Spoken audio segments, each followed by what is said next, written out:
Merci Déborah, bonjour. Merci, ça me touche beaucoup d'être ici. C'est la reconnaissance d'un travail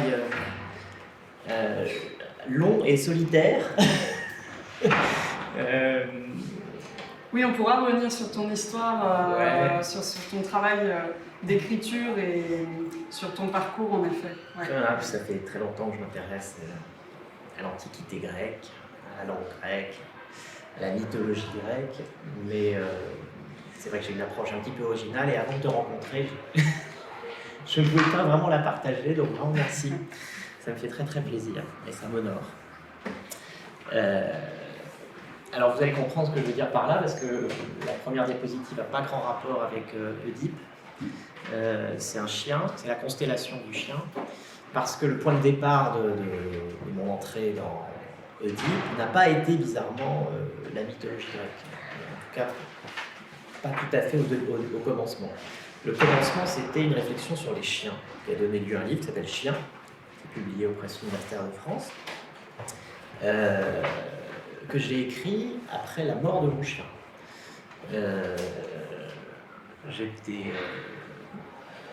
J'étais inconsolable et je me suis dit, bon, je vais essayer d'écrire quelque chose pour faire quelque chose de ce chagrin. Et assez vite, je me suis aperçu que c'était plus intéressant qu'une question simplement personnelle, parce qu'en fait, je ne trouvais pas tellement de livres sur les chiens intéressants. Il n'y avait pas d'équivalent dans ce qui était à disposition, de comparable à des livres comme L'ours de Michel Pastoureau, qui est une enquête anthropologique très fouillée sur la figure de l'ours de la préhistoire à la Renaissance, figure mythologique, pour le coup, paléolithique, important dans l'évolution de l'humanité, ou bien un livre comme Le chien d'un philosophe qui s'appelle Le lion de Hans Blumenberg, qui est un grand philosophe allemand de la sécularisation, et qui a écrit aussi un livre qui a cette prétention, disons, à faire d'un animal le support des projections imaginaires, là en l'occurrence plutôt bibliques, qui ont pu être faites sur lui. Sur le chien, il n'y a rien, et c'est d'autant plus étrange que le chien est probablement l'animal, un des animaux qui a le plus compté dans l'histoire de l'humanité, puisque la domestication du loup remonte à peu près 30 000 ans, et que le chien est donc un compagnon historique, anté-historique de l'homme. Et même, on pourrait parler de coévolution de l'homme et du chien. On trouve très peu de peintures pariétales, par exemple, de chiens sur les grottes, alors que la domestication du chien a à peu près 30 000 ans, et qu'on retrouve des ossements de chiens dans les grottes. Alors pourquoi est-ce qu'il y avait cette absence de représentation ? C'est le sujet qui m'a conduit à écrire quelque chose d'un peu plus fouillé, d'un peu plus historique. Et l'hypothèse qui m'a assez vite attiré, c'est que contrairement justement à l'ours, dont il existe de multiples représentations, ou le lion, le chien était un animal qui n'avait pas paré des mêmes vertus, et notamment des mêmes vertus guerrières, et en l'occurrence, on pourrait dire masculines, voire masculinistes.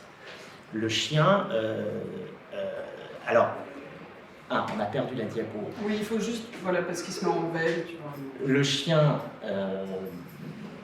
dans les plus vieux récits qu'on connaît des chiens, et par exemple le Mahabharata, c'est une chienne. Et c'est en l'occurrence la grande chienne, une constellation, Canis Major. Et pourquoi c'est une chienne ? Parce qu'il y a Canis Minor, qui est au-dessus de Pégase, qui est son chiot. Donc nos ancêtres ont considéré que le chien était une chienne. Et que le chien mythique, le chien mythologique était féminin. Et de fait, le chien, c'est l'animal du domus, de la domesticité, de la maison, de l'intérieur, de l'intériorité. Il est du côté de la culture, plutôt que de la sauvagerie. C'est un passeur entre la bestialité et la civilisation. Et je me suis dit qu'il y avait probablement un lien entre l'invisibilisation du chien et sa féminisation. Un lien qui est bien établi, bien connu, bien documenté, et dont on ne sort qu'à peine, finalement. Ce qui est dire à quel point il a été ancré dans notre imaginaire intellectuel et politique. Et donc, on pourrait même dire que de manière plus générale, il y avait cette question de qu'est-ce qui préside à l'invisibilisation, et est-ce que il existe des mythes féminins, justement, des mythes de la féminité, qui nous permettraient de renverser cette injustice. Alors, il y a des déesses, dans la mythologie grecque, Héra, Déméter, Perséphone, je vais en parler, mais des grands mythes explicatifs, anthropologiques, par exemple, sur la question des règles, il y en a, a priori, il n'y en a pas. Alors que c'est une question qui a beaucoup occupé nos ancêtres, comme vous pouvez l'imaginer, parce que c'est un phénomène qui devait être assez spectaculaire et assez inexplicable, notamment le lien, je vais y revenir, entre la fécondité et la blessure. C'est-à-dire entre la fécondité et la mort, quelque chose de la mort. Et là, on est tout à fait dans le registre mythologique, comment l'articulation de ces grandes questions, la sexualité, la mort, la punition, la blessure, la vengeance, etc. Alors, en cherchant des chiens dans la mythologie, je me suis aperçu effectivement que les chiens étaient donc féminins, et en particulier un chien qui va nous intéresser, et vous allez comprendre pourquoi j'ai fait ce long détour, qui est donc la sphinge. La sphinge, c'est un chien. C'est pas du tout ce qu'on a dit en cours, mais... Voilà, alors on pense souvent que c'est un lion, générique, évidemment avec d'autres attributs, des ailes, etc. Donc un gros chat, en quelque sorte. En fait, dans l'arbre généalogique de la sphinge, c'est la fille d'Orthos, qui est le frère jumeau de Cerbère, le chien qui garde les enfers à 3 têtes. Et donc, comme vous savez, les chiens ne font pas des chats, donc les chiens font des chiens. Et je vais postuler, vous serez obligé de me croire que donc, la sphinge est une chienne. Donc pas même pas un chien, mais une chienne, puisque vous voyez bien que c'est la sphinge, ce n'est pas le sphinx. Et là, j'ouvre une parenthèse. Le sphinx, c'est une erreur de transmission d'un savoir. Ce n'est pas un sphinx, c'est probablement lui aussi une sphinge. C'est féminin en grec en tout cas. Comment ? C'est féminin en grec. Et c'est féminin en grec. Et on peut le penser parce que le sphinx, donc la sphinge, est liée à un culte solaire, comme beaucoup de cultes égyptiens. Elle a notamment joué un rôle important de projection au moment des solstices sur Gizeh. Et les cultes solaires, eh bien justement, ils sont liés à cet animal. Cet animal, sur son nez, il a une étoile qui s'appelle Sirius, qui est l'étoile la plus brillante du ciel étoilé, et qui apparaît en juillet, c'est-à-dire au moment des canicules. Et en latin, canicule, vous savez que ça veut dire canicula, ça veut dire petite chienne. C'était l'étoile du chien. L'étoile du chien manifestait le moment des grands soleils, des soleils dangereux. C'était aussi le moment où on disait que la rage pouvait frapper les gens. C'était aussi le moment où on disait que le désir sexuel aussi devenait fou, s'embrasait. Donc on peut à peu près savoir qu'à chaque fois qu'on parle du soleil et des cultes solaires, on va toucher à quelque chose du chien, dans l'imaginaire antique. Donc, pour revenir à nos moutons, nos chiens, je me suis posé la question de savoir qui était la sphinge. Et c'est une question à laquelle il n'est pas facile de répondre. Déborah a probablement plus de réponses que moi, mais il n'y a pas tellement d'équivalents qui permettent de se situer et de comparer ce que ça pourrait être. Alors en l'occurrence, il y a celui-ci, qui, comme vous voyez, est laid, mais il n'a pas un corps de chien, c'est un kéroub. Kéroub, ça a donné chérubin. C'est une représentation, celle-là, elle est au Louvre, je crois, elle date de 700 avant Jésus-Christ. Chérubin, c'est les anges, donc vous voyez les anges, les ailes qui le signalent. Mais vous voyez que c'est un taureau, et vous le voyez notamment parce qu'il a des attributs sexuels masculins extrêmement présents. Et je vous en parle Parce que l'autre exemple qu'on pourrait avoir d'une sphinge, c'est ça. Un phallus ailé. C'est une des représentations qui étaient les plus populaires dans la Grèce de Sophocle. Ça, c'est une représentation de 450 avant Jésus-Christ. Oedipe Roi, c'est 420 avant Jésus-Christ. Et dans toute la Rome antique, c'est une amulette qui portait bonheur. Et vous voyez les ailes, et vous voyez cette représentation phallique, dont on peut imaginer du coup, on est obligé d'imaginer que la sphinge est peut-être une autre variante, une variante du taureau, une variante du phallus.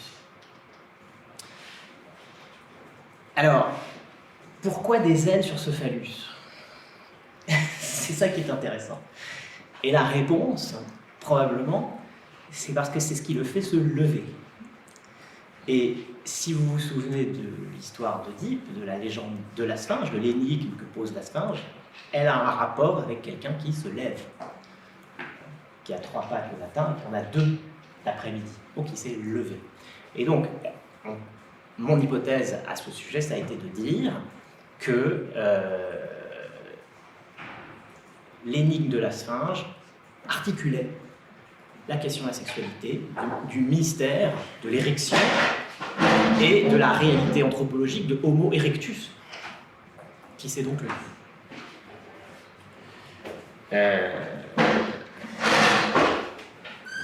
Ça, c'est ta proposition. C'est ma proposition, il y en aura beaucoup d'autres, je vous préviens. Si ça vous dérange, vous me dites. On peut tout arrêter.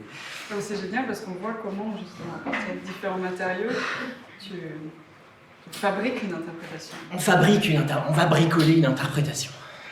On va dire inductive, on va dire. Ouais. On aura la réponse que si tout ça fait sens à la fin, j'ai envie de dire. Si ça tient, si ça se lève aussi. Et alors, puisqu'on en est à parler de phallus, il faut aussi dire que la sphinge entretient un rapport avec son antithèse. Comme je l'ai dit, donc c'est pas un taureau ailé, chienne. Et par ailleurs, c'est une chienne castratrice. Quand on ne répond pas bien à l'énigme de la sphinge, on est dévoré. Sphinge, ça vient de sphinx, ça vient de sphingo, ça veut dire serré, ça a donné sphincter. Donc c'est ce qui coupe, c'est ce qui barre, c'est ce qui coupe. Et donc on peut dire qu'elle a l'allure d'un vagin denté peut-être. C'est une figure freudienne d'un fantasme masculin primitif, enfantin, que le vagin a des dents et va vous castrer, ou va vous empêcher de ressentir. Il se trouve que dans cette histoire du taureau, elle a un lien avec une autre histoire très très très célèbre de l'Antiquité, qui est l'histoire qu'on appelle l'histoire des 2 frères, qui met en scène Anubis et Bata. Anubis, c'est un chien, c'est le chien qui passe les morts, et Bata, c'est un taureau. Et c'est un taureau qui va être accusé d'avoir séduit la femme de Bata, et qui, pour se faire pardonner, ou plutôt même pour prouver son innocence, va se castrer et devenir donc un bœuf. Et c'est très clairement un mythe qui évoque le passage, encore une fois, à la civilisation. Le bœuf, le taureau, c'est la bestialité masculine. Le bœuf, c'est-à-dire le taureau châtré, c'est la civilisation, et le bœuf, c'est l'animal domestique. C'est celui qu'on a domestiqué qui vit avec les humains. Donc on continue d'être dans ce sujet-là. La sphinge, on peut dire, elle a 2 fonctions. Ou bien elle coupe le sexe des hommes qui la rencontrent, ou bien elle l'élève grâce, en quelque sorte, à ses ailes. Alors, je vous rappelle quand même l'énigme qui doit nous occuper, qui marche à 4 pattes le matin, à 2 pattes à midi, à 3 pattes le soir. Donc la réponse, c'est l'homme, parce que quand il est enfant, il marche avec ses pieds et ses mains, il rampe. Quand il est adulte, il marche sur ses 2 pieds. Et quand il est un vieillard, il marche avec ses deux pieds et une canne. Alors, quand on est très connu cette énigme, quand on la rapporte, on a souvent des grandes extases d'amateurs de belles lettres sur la poésie de nos anciens, les haïkus grecs, l'homme, tout ça, la profondeur, etc. En fait, et je vous en ai déjà donné un aperçu, c'est beaucoup moins poétique et beaucoup plus scabreux qu'on pense. On réunissait certainement pas la fine fleur de l'aristocratie athénienne et du clergé dans le cadre des Dionysies, qui sont le culte de Dionysos, qui sont des moments très importants de la vie religieuse grecque, pour raconter des devinettes de carambar. Il devait y avoir un sens qui était extrêmement profond, un sens d'initié à ces énigmes. Et donc, c'est lequel et je crois que cet angle un peu inattendu, un peu involontaire que j'ai choisi, qui m'a amené à ça, m'a permis de trouver quelque chose d'un peu original. Donc, je suis content de pouvoir partager avec vous maintenant. Comme je vous l'ai dit, je pense que la question qui est posée par l'énigme, c'est de savoir ce qui fait que l'homme, l'humain, est de tous les animaux et mammifères le seul à se tenir debout. C'est une question absolument essentielle dans le développement de l'humanité et qu'elle s'est posée. À part le chien, justement, qui parfois arrive à se tenir debout sur deux pieds, à part l'ours, on y revient, et c'est probablement une des raisons de sa présence très très puissante dans l'imaginaire antique, qui se tient parfois sur deux pattes, à part le singe, qui mériterait une analyse vraiment séparée, parce qu'on ne sait pas très bien si c'est un animal, en fait, une espèce de petit homme. À part donc ces trois vraiment très rares occurrences d'animaux, l'homme et l'humain, et donc qui ne sont du reste qui sont sur le pied que temporairement, leur vie se passe quand même essentiellement à quatre pattes. L'homme est le seul à se tenir debout. Donc c'est la question de l'hominisation qui est posée par la légende du Sphinx, de la Sphinge. Et si je dis qu'elle est scabreuse, autant qu'elle est profonde, c'est parce qu'encore une fois, elle a probablement été interprétée en rapport avec la question de la sexualité aussi. C'est-à-dire pourquoi est-ce que le sexe aussi se lève? Pourquoi est-ce qu'il tient debout? Alors, il y a une réponse, on l'a déjà vu, c'est les ailes. Pour le phallus ailé, c'est les ailes qui font tenir, se lever le sexe. Mais les hommes n'ont pas d'ailes dans le dos ou sur leur sexe. Donc, la question se pose. Et alors, il se trouve que la légende, l'énigme de la Sphinge donne, en fait, déjà une première piste, si on l'écoute bien. Et cette piste, c'est la canne du vieillard, le troisième pied. Est-ce que vous connaissez la différence anatomique fondamentale entre les humains, les mâles, en l'occurrence, de notre espèce, et les mâles mammifères? Vous ne la connaissez pas. Eh bien, ours et chiens compris, tous les mammifères ont une différence fondamentale anatomique avec nous. Ils ont dans le pénis une baguette qui s'appelle le baculum. Et donc, leur pénis est dur, en quelque sorte, parce qu'il a cette baguette. Le sexe des hommes en est dépourvu. Mais dans l'énigme de la Sphinge, vous voyez qu'un homme marche avec une baguette, avec une canne. Et donc l'idée, c'est de se dire, est-ce que ce ne serait pas son baculum?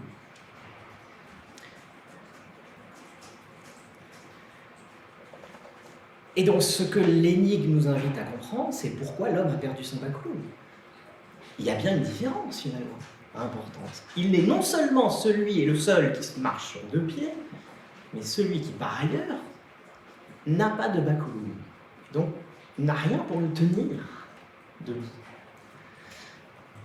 Alors là, on concatène en quelque sorte deux choses qui sont chacune une énigme en soi, mais qui, mises en parallèle, vont peut-être nous donner un endroit où chercher. Et c'est ici qu'entre Oedipe. Ce qu'on sait, c'est que de tous les hommes à laquelle la Sphinge a posé ces énigmes, Oedipe est le seul qui les résolut. Oedipe connaît la réponse à cette énigme.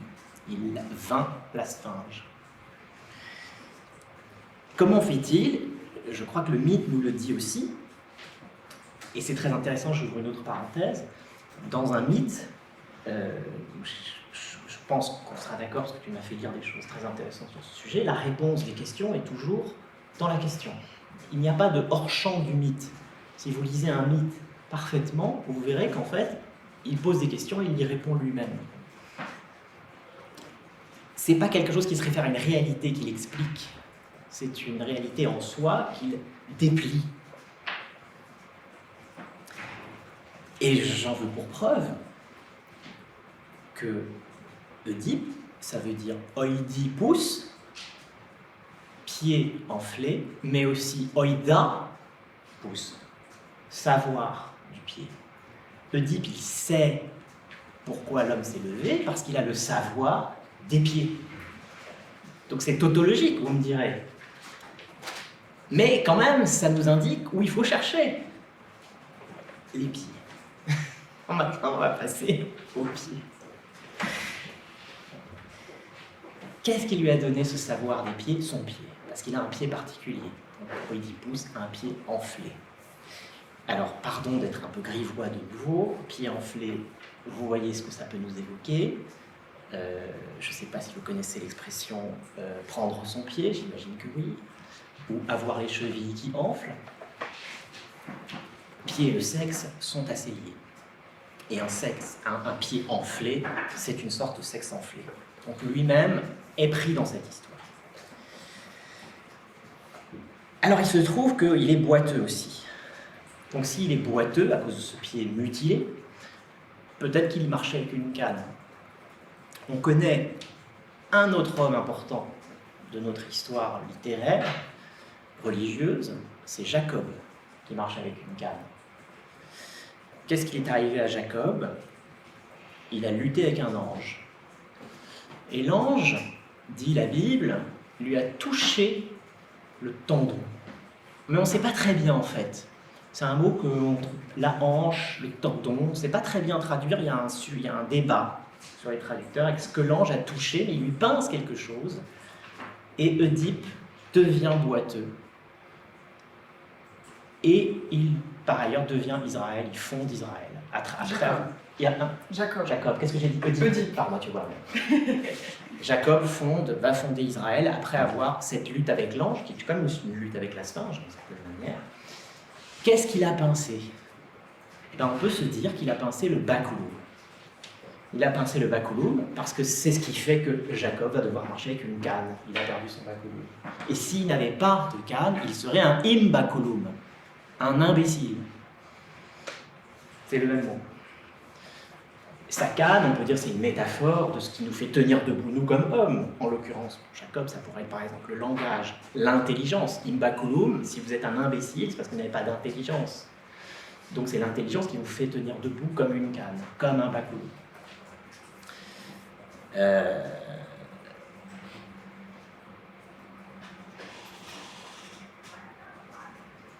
J'ouvre une autre parenthèse sur Ève. Ève est née de la côte d'Adam. Gros sujet. On ne sait pas en fait traduire ce mot non plus. Enfin, on sait le traduire, on ne dit pas exactement que c'est la côte. Il y a une pudeur des traducteurs. En général, quand on ne sait pas traduire un mot, c'est que l'auteur a voulu dire quelque chose qui est en rapport avec le sexe. On ne sait pas traduire. Il ne faut pas hésiter à se dire qu'en fait, on sait traduire, mais on ne veut pas, parce que ça nous dérange un peu. La Bible, elle est traduite aussi par des gens qui n'ont pas forcément envie qu'on dise, on parle de choses grivoises, vulgaires. On dit la côte d'Adam. Delphine Orviller, qui est rabbin, a rappelé récemment une chose qu'on sait, c'est que le mot c'est à côté. Ève est née de l'à côté d'Adam. Alors Delphine, elle dit un truc, on va dire politiquement correct, c'est de dire que c'est moins misogyne. Ève a été créée à côté d'Adam. Moi, je pense que ça l'est davantage, en fait. Parce que le mot à côté, en fait, ça veut dire appentis aussi. L'appentis d'une maison, la pergola, l'extension d'une maison. C'est-à-dire cette petite partie qui est comme ça sur une maison. Beaucoup d'interprètes de l'hébreu ou de l'araméen disent aujourd'hui qu'elle est née du bakulum d'Adam. De cette petite pièce manquante qui a bien dû devenir quelque chose dans la création. Dieu n'a pas laissé cet objet se perdre sans en faire quelque chose, et il en a fait Ève, qui est, pour parler comme Lacan pour le coup, typiquement, qui est le phallus à défaut de l'avoir. Comme les anges. Les anges n'ont pas de sexe, parce qu'ils sont des sexes à l'image de ce phallus ailé qu'on a vu. Et eux, s'ils tiennent debout, c'est parce qu'ils prennent le vent. Vous connaissez peut-être ce tableau extraordinaire qui s'appelle Mélancolia, de Dürer. On voit un ange mélancolique. Moi, j'ai une interprétation tout à fait un peu bizarre de ce truc. Je pense que la clé de ce tableau, qui a beaucoup fait parler parce qu'il est très énigmatique, c'est que l'ange est mélancolique parce qu'il n'y a pas de vent, comme vous voyez, il ne peut pas s'envoler. Et il n'y a pas de vent dehors. En revanche, il y a beaucoup de vent en lui. La mélancolie dans la médecine antique, c'est un excès de vent. Là, William Marx a écrit des trucs passionnants sur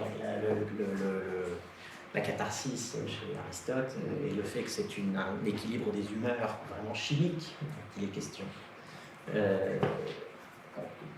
Nos ancêtres pensaient qu'on avait des éléments du feu, de l'air, de l'eau, et que quand un de ces éléments était en excès, on avait des problèmes. Le mélancolique avait un excès de vent, et pour Aristote, c'est ce qui faisait que le mélancolique était aussi lubrique. Parce que quand on a un excès de vent, ben on bande. À peu près comme ça. Et ça, vous auriez montré ça à un grec, il aurait beaucoup rigolé. Si vous regardez ici, ce compas qui prend la forme d'un baculum, et si vous regardez ce tout petit crayon, vous avez 2 baculums dans ce tableau. Dürer, c'est quelqu'un qui s'est peint nu, tout le temps. Quand il se peint, quand il fait des autoportraits, il se peint nu. Et il y a quelque chose autour de cette question du baculum qui s'est transmis jusqu'à chez lui. Et on va voir à la fin, parce que le sujet c'est persistance d'Oedipe. Ça, on peut le compter comme une persistance d'Oedipe, mais vous verrez qu'il y en a plein d'autres qui sont encore très actuels. Voilà.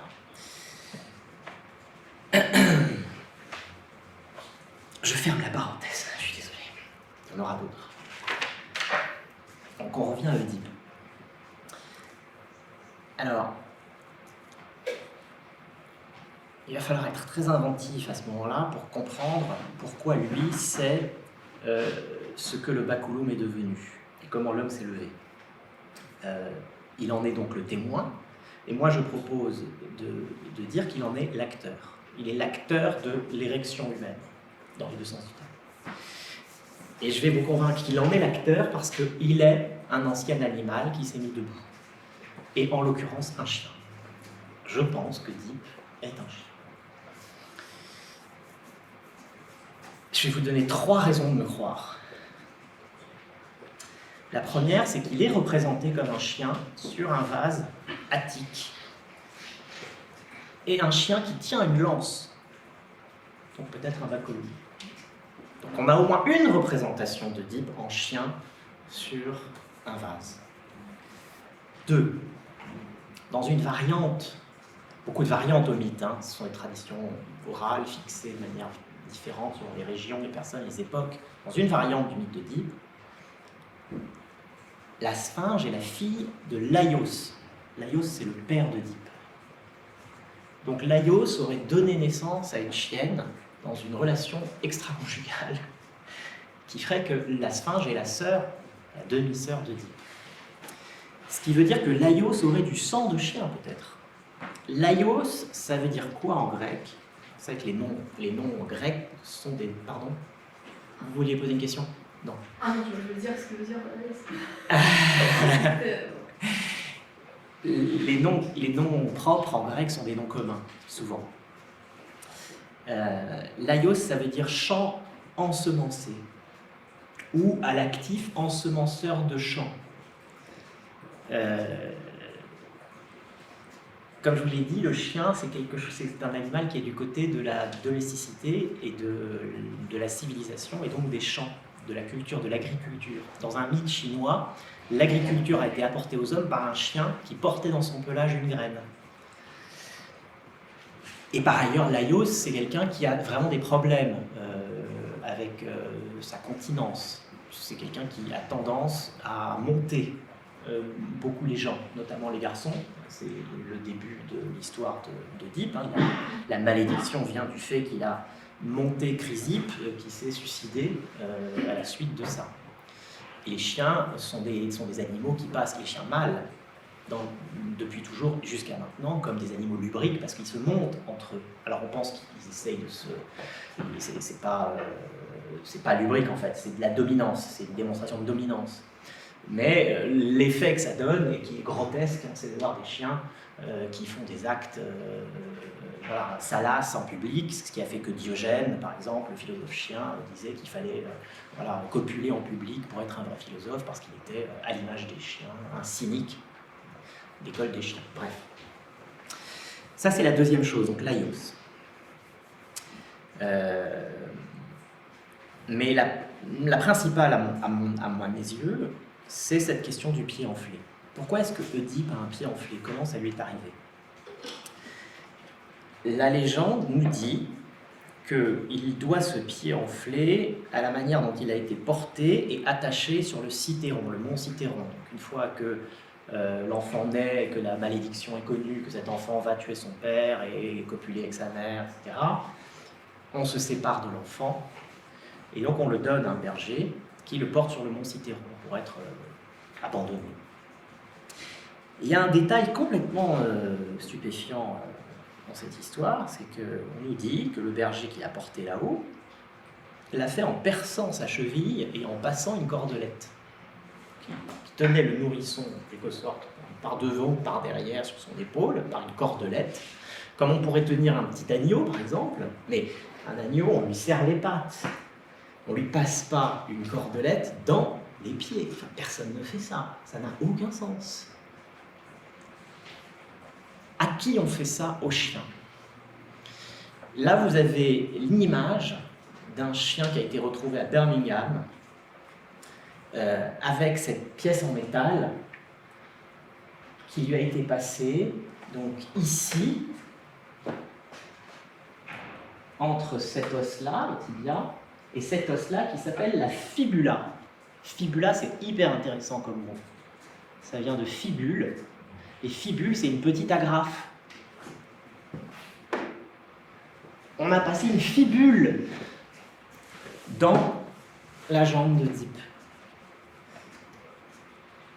Comme on l'aurait fait un chien. Pourquoi on attache les chiens comme ça? Les chiens antiques n'étaient pas des caniches. C'était des chiens de guerre, beaucoup, qui étaient utilisés à la guerre. C'était des chiens assez gros, dangereux.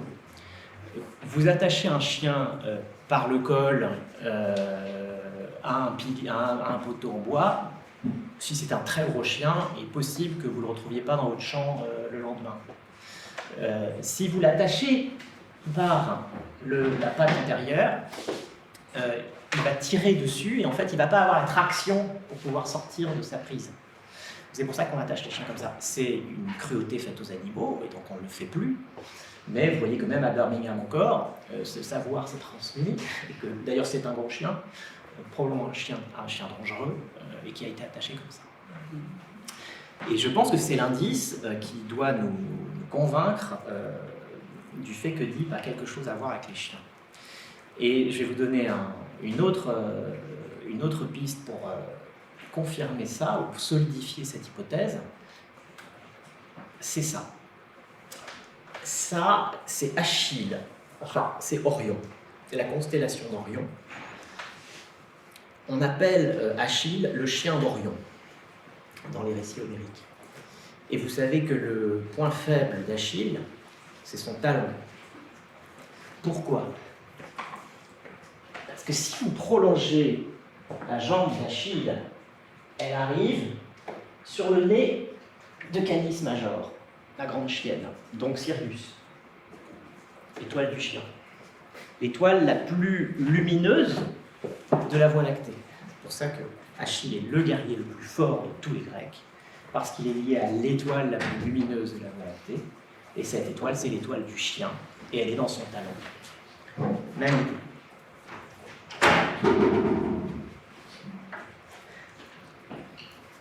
Donc Oedipe, ce serait un chien qui a perdu son baculum. Est-ce que je suis long? Tu as le temps. Combien de temps il me reste? Parce que finalement, je m'aperçois que je suis plus long que prévu. On peut garder au moins 20 minutes pour parler. Donc, Encore 40 minutes? Oui, oui. Bon. Alors, ce qui est intéressant, c'est que Oedipe donc, a eu le pied mutilé. C'est ça qui peut nous faire penser qu'il a perdu son baculum. Il a gardé son pied, mais il a perdu un os du pied. Comme on aurait perdu un os du sexe. Et maintenant, on va essayer de comprendre le lien entre ces deux opérations. Avoir le savoir des pieds, de se mettre debout et avoir perdu son baculum. Et là, je vais vous demander de me suivre de nouveau dans quelque chose de très hypothétique. Et c'est d'aller voir, alors un petit peu à côté pour le coup du mythe, dans un autre mythe, qui est le mythe d'Éleusis. Éleusis, c'était le lieu où pendant longtemps se sont transmis les secrets les plus secrets des Grecs. C'est-à-dire qu'on y était initié.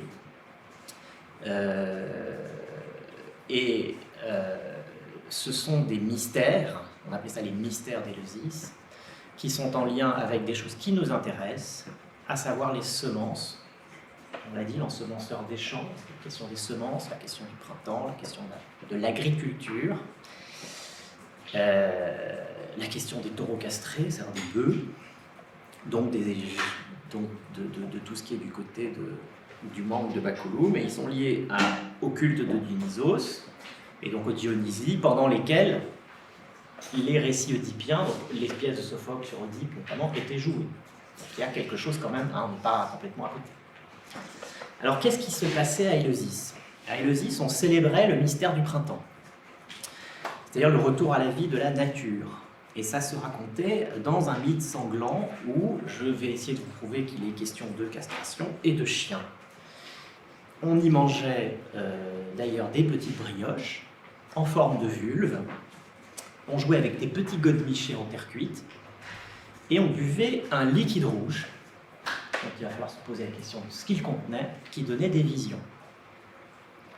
Vous imaginez ce que c'est donc on rentre pendant des semaines, on est initié progressivement en buvant ces liquides, en ayant des visions, en rentrant progressivement dans les choses de plus en plus sombres, où on va apprendre les secrets les mieux gardés au fond de la Terre.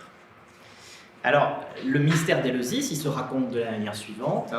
Déméter, déesse de la nature, triste que sa fille Perséphone ait été enlevée par Hadès, le dieu de la mort, se laisse mourir de faim. Déméter se laisse mourir de faim, et avec elle, la nature devient stérile.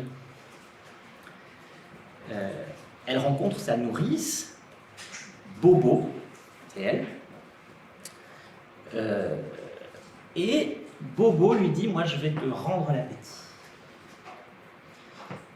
Et pour ça, elle soulève sa jupe et lui montre son sexe. Et Déméter rit. Donc elle sort de son chagrin, elle sort de sa stupéfaction, et il lui revient l'appétit, et Bobo lui passe une potion rouge qu'elle boit. Et la nature, ce qui s'appelle le kykéon, et la nature redevient féconde. Voilà, ça c'est l'histoire. Très bizarre. Quand vous pensez que j'ai des idées bizarres, les Grecs ont des idées beaucoup plus bizarres que moi. Alors maintenant, on va essayer de traduire ce mystère à partir de tout ce qu'on sait, à s'autoriser, on va dire, à délirer un peu aussi. Pourquoi la nature est stérile? Parce que Déméter l'est aussi. Autrement dit, elle n'a plus ses règles. Elle a fait une aménorrhée. Sous le coup du choc de l'enlèvement de sa fille et du viol de sa fille par Paradès, c'est ça dont on parle. Hein. Elle n'a plus ses règles. Bobo lui montre sa vulve et elle les retrouve en riant. Pourquoi? D'après la statuette que vous voyez, c'est parce qu'elle y voit un visage. Ce visage, il est constitué de quoi? Les seins de Bobo, le nombril de Bobo, la vulve de Bobo. Ce visage la fait rire. Il y a un anthropologue très savant, Georges Devereux. Le pubis, c'est la barbe, hein, pardon. La barbe. Georges Devereux a écrit un livre qui s'appelle La vulve mythique, 400 pages, dans lequel il ne parle pas. Il fait performance de ne pas parler une seule fois, de ne pas mettre le mot règle une seule fois dans ce livre. Mais qu'est-ce qu'on peut imaginer? Parce qu'il n'y a aucune raison de rire de ça. Enfin, je veux dire, why not? Enfin, imaginons Bobo et ses règles. Et donc, ce qu'elle lui montre, c'est une barbe ensanglantée. Qu'est-ce que voit Déméter? La tête du violeur de sa fille coupée. Donc, la vengeance qui a été faite. Alors, on peut dire la tête, d'ailleurs, ou les couilles, en quelque sorte. Bobo a coupé l'objet du délit. Et ça, c'est drôle. En tout cas, c'est satisfaisant. Déméter rit et redevient féconde. Elle boit une potion rouge qui pourrait être quoi? Manifestation de dire qu'elle a ses règles de nouveau. C'est une potion qu'on buvait, s'apparente à des potions qu'on buvait magiques aussi, d'ailleurs en Égypte. Il y a une servante d'un célèbre chien qui s'appelle Anubis, qui s'appelait Kébéout, qui donnait aux âmes mortes un truc qui s'appelait le Sa, qui était une potion qui rendait immortelle, et on y reviendra, que cette potion rouge des règles qui rend fécond rend aussi immortel. Alors, j'ouvre une demi-parenthèse. La fille de Déméter, c'est Perséphone. Elle a un homonyme masculin en miroir, c'est Persée. La légende de Persée, vous connaissez, celui qui coupe la tête de Méduse, en regardant son reflet justement dans un miroir, le miroir de son bouclier. Cette tête tranchée de la Méduse, c'est probablement une tête tranchée qui répond en miroir à celle de Bobo. Et pourquoi on peut le penser? Parce que elle inspire la terreur quand l'autre inspire le rire. On est bien sur un miroir, c'est un inverse. La terreur d'un côté, le rire de l'autre. Elle rend dure, c'est-à-dire qu'elle pétrifie. Et donc, nous, tout ce qui rend dur, ça nous intéresse aujourd'hui, ce matin. Et Bobo, c'est le contraire, elle ramollit en quelque sorte, elle coupe. Et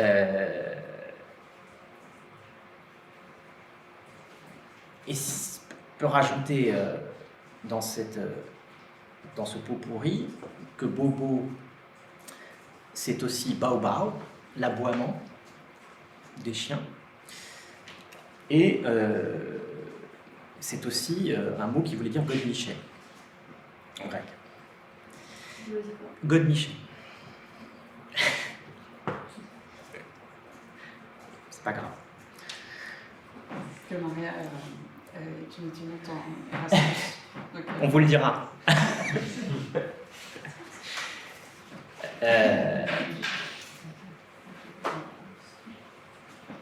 une autre sorte de baconie.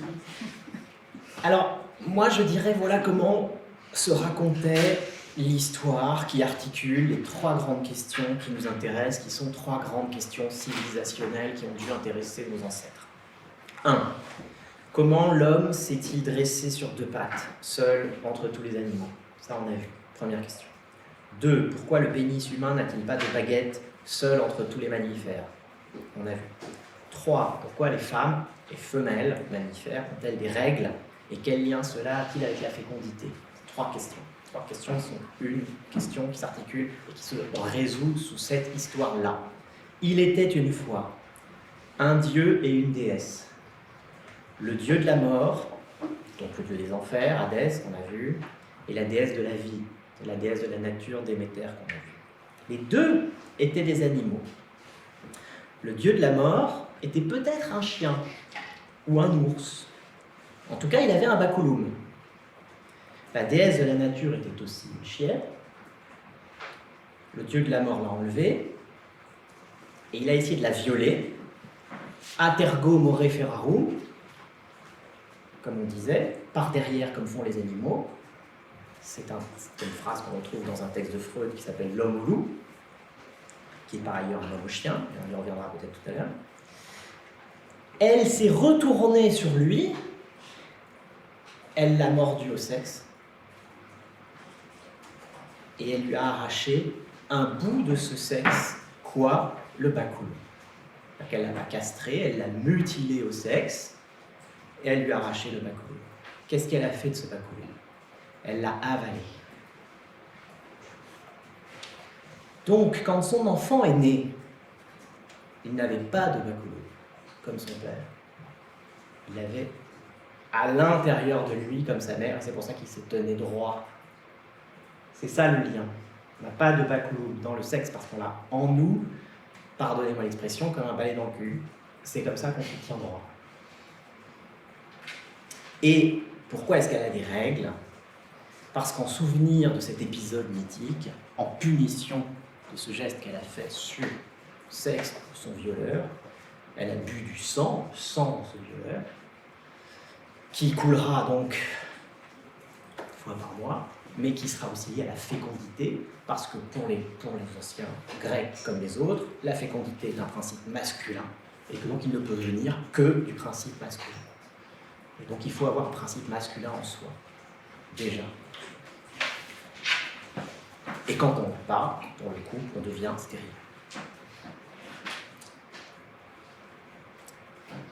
Ça, je pense que c'est le mystère qu'on apprenait à Ulysses, qui était le mystère qu'il portait sur le premier homme, en fait.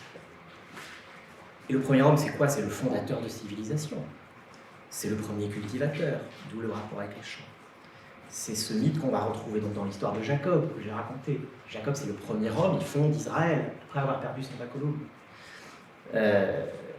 Horus, c'est le premier pharaon. C'est le fils d'Isis, la grande chienne, et d'Osiris, le dieu de la mort. Dionysos, fils de Zeus et de Déméter, le cultivateur, incarnation vivante du phallus dressé, et donc deux types.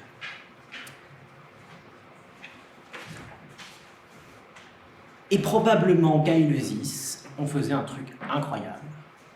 On buvait des règles de femmes, mélangées avec des ergots de seigle qui provoquaient des visions proches du LSD. Et c'est ça qui était proprement initiatique, au sens où sacré, au sens où on ne peut pas en parler. Excusez-moi, je vous avais zappé cette tête tranchée, très belle. On ne peut pas parler. On peut pas, et on en revient à la question un peu préliminaire, qui est celle de l'invisibilisation de ces mythes. Il n'y a pas de transmission de ces mythes orales, il n'y a pas de transmission écrite, à part sous ces formes extrêmement contournées qui essayent de les restituer sous une forme ludique, parce qu'on y faisait des choses qui étaient tabous. Il y avait 2 tabous en Égypte ancienne, codifiés. Faire l'amour à une femme pendant qu'elle a ses règles, ça reste un tabou contemporain, qui n'a pas d'assises biologiques, anatomiques. Et le deuxième, c'était de regarder dans la bouche d'un chien. Donc dans un vagin denté. C'est tabou. C'est tabou parce que ça touchait au tabou freudien essentiel, qui est la castration. Donc, moi je pense que c'est cela que c'est Édipe. parce qu'il a du sang de chien, il est lié à l'histoire de cette grande chienne primitive, et ce que nous raconte son histoire, c'est un reenactment de l'histoire de Déméter, de la même manière que Persée est le reenactment en miroir de Perséphone. Oedipe, c'est le reenactment, pardon, je me prononce mal, le rejoue de la scène, de cette histoire, et en miroir, c'est-à-dire avec des inversions. Au lieu que ce soit lui qui naisse de l'union du dieu de la mort et de la grande chienne, c'est lui qui féconde sa mère, se faisant naître une deuxième fois, comme Dionysos, qu'on appelle le deux fois né. Et au fond, comme tout homme, hein, d'abord on est comme un animal, comme un être de sauvagerie, et puis on est comme un homme, c'est-à-dire qu'on s'élève, on se met debout,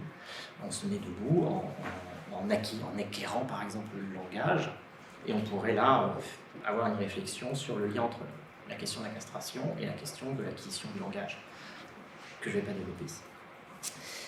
Mais parce que l'histoire se déroule en miroir, donc au lieu que l'histoire raconte le retour à la vie de Déméter, et donc le retour à la fécondité de la nature, elle raconte exactement l'inverse, comment la terre de Thèbes va être rendue stérile.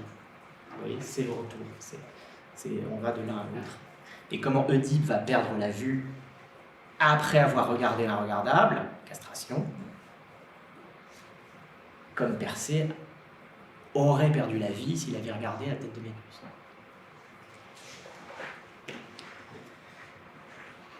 Maintenant, on arrive au sujet de ce TD, si je comprends bien, ce long préliminaire, persistance d'Oedipe. Est-ce que vous connaissez d'autres histoires qui font intervenir un homme né du viol d'une femme par un dieu, après que son mari a été rendu impuissant, et qui ensuite fait boire du vin qui est en fait du sang à ses amis pour leur faire accéder à la vie éternelle, après être 2 fois né, la première fois au milieu de l'hiver, et la deuxième fois un peu après le jour de Pâques, c'est-à-dire des semailles.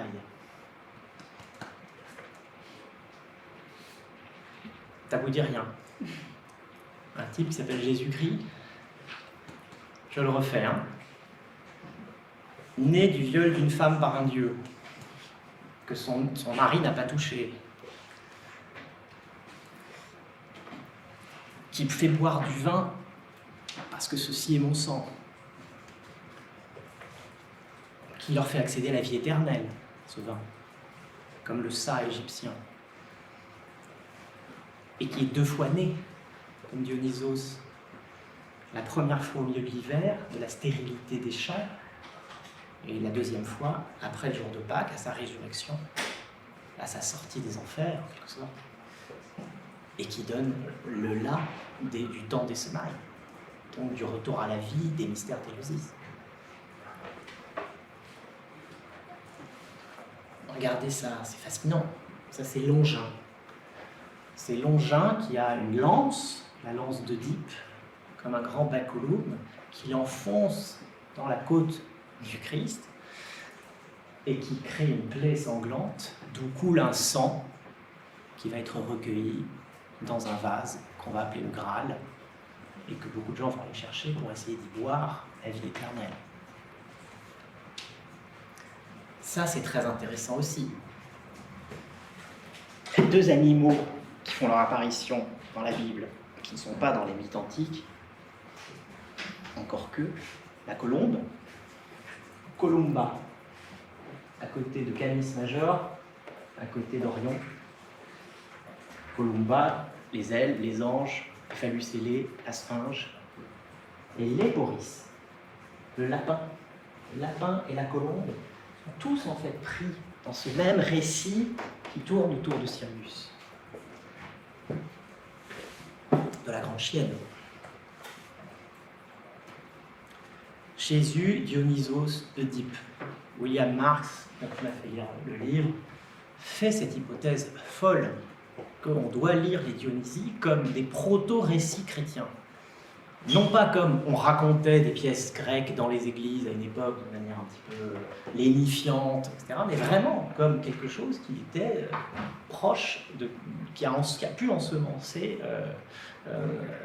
la naissance du christianisme, parce qu'on y raconte la même histoire, exactement la même histoire, et que le christianisme le succès d'une religion, c'est souvent d'avoir pris les éléments à une religion précédente et de les avoir intégrés à son récit. Elle ne les remplace pas, elle les absorbe et elle en donne un nouveau sens mais le sens fondamental ne bouge pas tellement finalement.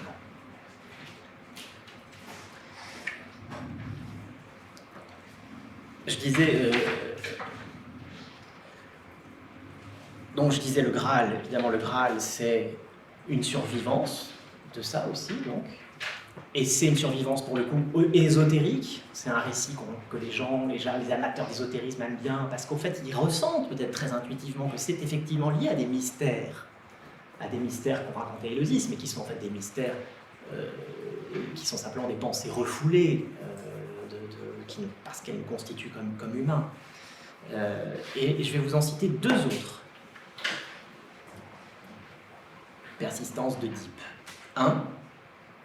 Le petit chaperon rouge. Le petit chaperon rouge, originellement, ce n'est pas une fille, c'est un garçon. Est-ce que vous savez comment on peut le savoir ? C'est à peu près aussi simple que la question du cheval blanc d'Henri IV. Chaperon et pas chaperon, c'est ça ? Ah, ça pourrait. Le petit, non. Non. Vas-y encore. Tu l'as presque. Le. Non. Il y a que 3 mots. Nulle part rouge, mais. Eh ouais. Rouge. On habillait les garçons en rouge jusqu'au 19e siècle. Parce que le rouge, c'est une couleur masculine. C'est la couleur du feu. Là, il y a les Belges jouaient hier leur Coupe du Monde, ils sont rouges, c'est les Diables rouges. C'est Pastoureau qui raconte ça. Le bleu, c'était la couleur mariale, c'était la couleur féminine. Cette inversion, elle a lieu au 19e siècle. On va habiller les filles en rouge, en rose, et on va habiller les hommes en bleu. Le petit chaperon rouge est un garçon qui est accueilli chez lui par un loup déguisé en grand-mère. C'est quoi un loup déguisé en grand-mère ? Un chien. Un chien, c'est un loup que vous ne pouvez pas soupçonner d'être un loup parce qu'il est déguisé comme une espèce de vieille grand-mère, quoi. Il est tout mignon. Donc, quand il vous ouvre la porte, vous faites « Ah, un loup déguisé en grand-mère !» Un chien, quoi. C'est un chien, je vais rentrer. Le chien le dévore. Il le dévore au lit. Et qu'est-ce qu'il lui dévore ? Probablement le sexe. Variante incroyable du petit chaperon rouge que vous ne connaissez certainement pas.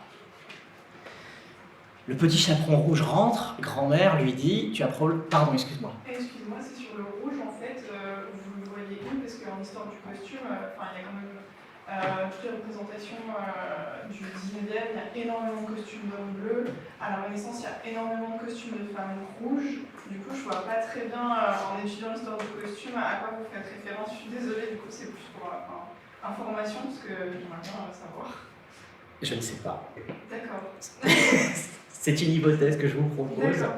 fondée sur l'idée qu'on s'habille en rouge, mais vous avez tout à fait raison. Mais attention, le petit chaperon rouge, ce n'est pas le 19e siècle. Hein. C'est bien antérieur. C'est un récit des frères Grimm, qui ont probablement eux-mêmes pris à quelqu'un, et c'est probablement un récit médiéval.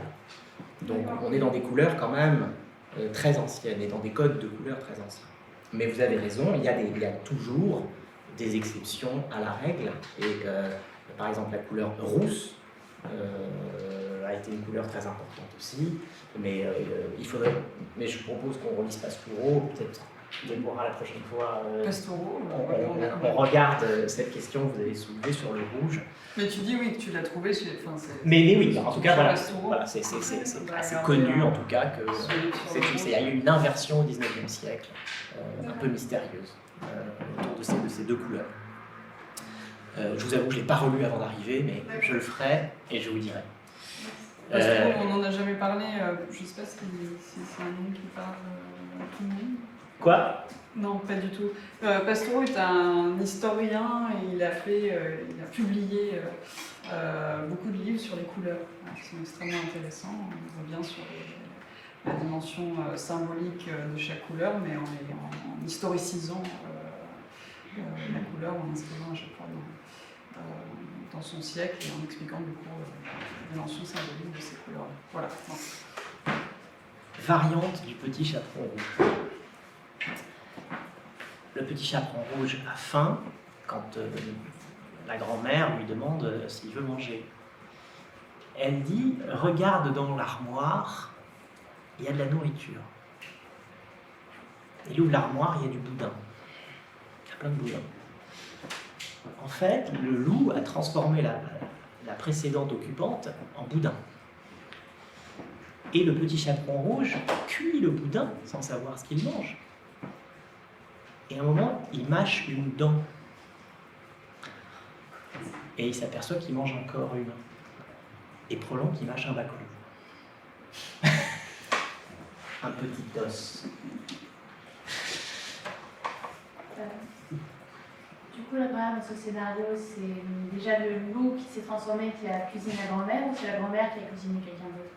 Non, le loup, c'est la grand-mère. C'est le loup déguisé en grand-mère.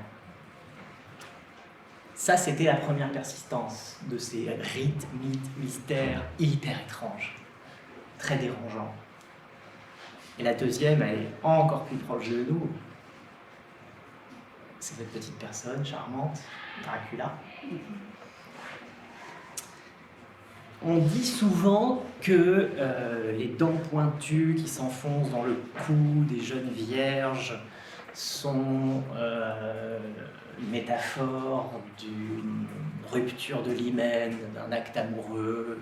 C'est pour ça que l'histoire de vampire plairait tant aux jeunes filles, tout ça. Moi, je crois que c'est de nouveau une métaphore des règles. Les vampires boivent les règles de leurs victimes, comme on buvait les kikéones dans les mystères d'Éleusis, et c'est bien pour ça que ça les rend éternels. Sinon, il n'y a pas de raison. C'est pas boire le sang qui rend éternel, c'est boire les règles. Encore une fois, parce que ces règles sont le souvenir de la puissance masculine du dieu, du premier dieu qui a été châtré et bu. Et il y a une chose très étonnante dans le roman Dracula de Bram Stoker, c'est qu'il apparaît à terre au début du livre sous la forme d'un chien noir et qu'il saute d'un bateau qui s'appelle, je vous le donne en mille, le Déméter. Alors, comment Bram Stoker a réussi à fabriquer cet objet, moi ça me dépasse et limite ça me donne des frissons. Je ne sais pas s'il est initié à un truc qui a disparu ou si c'est un pur délire de l'imagination qui a rencontré l'histoire, mais en tout cas c'est absolument fascinant, je trouve, de penser que Déméter, le chien, le sang, les jeunes filles, les règles soient réunis dans cette histoire contemporaine. Mais ça explique probablement, et ça c'est toujours intéressant de se poser cette question, son succès. Pourquoi les vampires ont tellement de succès? Parce que les vampires sont des incarnations de ces figures mythologiques structurantes, structurales, qui sont Dionysos, Oedipe, le Christ, etc. Je vous laisse avec une dernière persistance d'Oedipe, que j'adore, qui n'est pas dans mon livre. Malheureusement, je l'ai trouvé plus tard. C'est ça. C'est la carte du tarot qui s'appelle le mât. C'est la carte qui a le numéro 0. C'est-à-dire qu'elle n'a pas de numéro. On ne sait pas vraiment où elle est. On peut imaginer qu'elle est au début, on peut imaginer qu'elle est à la fin du tarot. Elle est très mystérieuse, on ne sait rien du tarot. On ne sait rien. On sait que c'est probablement en Italie plutôt qu'à Marseille. Peut-être dans un jeu que jouaient les moines, quelque chose, une évolution d'un jeu de cartes probablement, mais vraiment on ne sait rien. C'est un des trucs les plus mystérieux, un des trous noirs mystérieux de notre culture. Alors que c'est une des choses qui a fait en plus couler le plus d'encre, parce que chaque carte est un puits de savoir, de pensée, et je vous renvoie à Jodorowsky, si vous vous intéressez à ces questions, qui a écrit un énorme livre sur le tarot, absolument passionnant. Le mât, on va imaginer que c'est la première carte du coup, en tout cas la carte qui met en mouvement toutes les autres. Il est mis en mouvement par un chien. Il y a 3 cartes de tarot qui ont des chiens, celle-là en fait partie. Et le chien, alors bon, il y a plusieurs variantes, là c'est peut-être pas la meilleure carte que vous avez, le chien le mord à la fesse.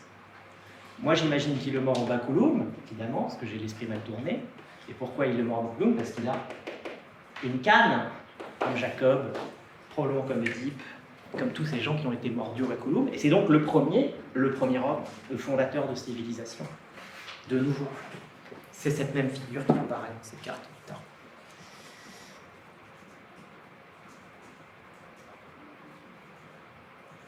Si on montre la dernière carte du tarot avec la première, ce que propose de faire justement Jodorowsky, on obtient ce dessin extraordinaire. La dernière carte, c'est le monde. On y voit Marie, peut-être Marie-Madeleine, probablement les 4 apôtres. Elle est dans une mandorle, et vous voyez que cette mandorle qui forme le monde forme le chien.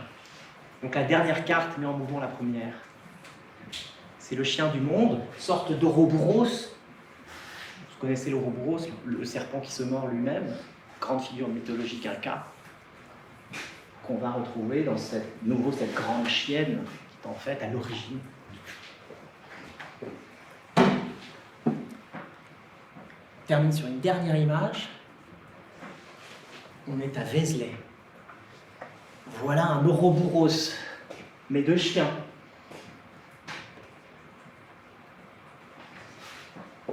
Ce chien, cette grande chienne, elle se trouve dans un zodiaque qui entoure le Christ sur le tympan de Vézelay. Quand vous rentrez à Vézelay, on a un deuxième mur après l'entrée, le tympan qui sépare vraiment l'entrée dans la nef. Le Christ, Pantocrator, un zodiaque énorme autour de lui en arc. Et au milieu, sur la tête du Christ, ce chien. C'est probablement parce qu'on est au milieu du zodiaque et que on est en juillet et que donc on signale les canicules, le mois des canicules. Si je vous dis maintenant que Vézelay est consacré à Marie-Madeleine, qui est elle-même souvent liée au mythe du Graal, je vous laisse deviner qui elle pourrait être dans l'histoire. On y retrouve de nouveau cette espèce de savoir qui se transmet de manière très mystérieuse, la grande chienne du Christ, en quelque sorte. Et donc, moi, je vous propose une autre fois de faire persistance de Marie-Madeleine, figure très bizarre, très intéressante de toutes nos légendes, et je vous laisse sur ça. Merci beaucoup, Marc. Merci. Merci.